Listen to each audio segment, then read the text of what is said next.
ہمارے ایک دوست ہیں بنو میں، ان کا مدرسہ ہے حفظ کا۔ اللہ کی شان کے فوج نے وہاں پہ کینٹ کا چھاؤنی بنانے کا ارادہ کر لیا۔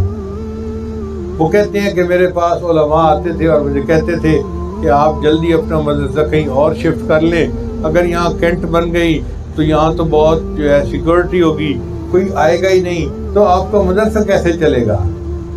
کہنے لگے، میں نے کہا نہیں، اللہ مالک ہے، میں بنی ہوئی عمارت کو چھوڑ کے کہاں جاؤں، میں یہی مدرسہ چلاؤں گا۔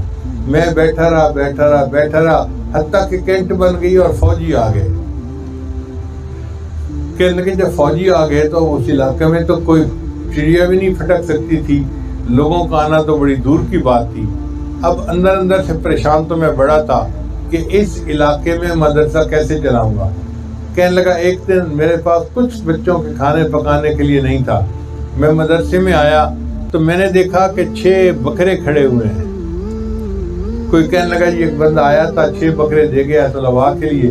میں نے کہا کہ اچھا ان کو ذبح کرو اور بچوں کو آج خوب جو ہے نا بہترین قسم کا بکرے کا گوشت بنا کے کھلاؤ۔ اب طلباء کی ہم نے خوب دعوت کی۔ دوسرا دن گزرا تو پھر بکرے آ گئے، پھر بکرے، ہر تھوڑے دنوں کے بعد بکرے آنے شروع ہو گئے۔ پہلے طلباء دال کھاتے تھے، اب طلباء کو اللہ نے بکرے کا گوشت کھلا دیا۔ کہنے لگے جب 4تھی 5ویں مرتبہ وہ بندہ آیا تو میں نے اس سے پوچھا کہ تم کون ہو؟ اس نے کہا کہ میں فوجی ہوں۔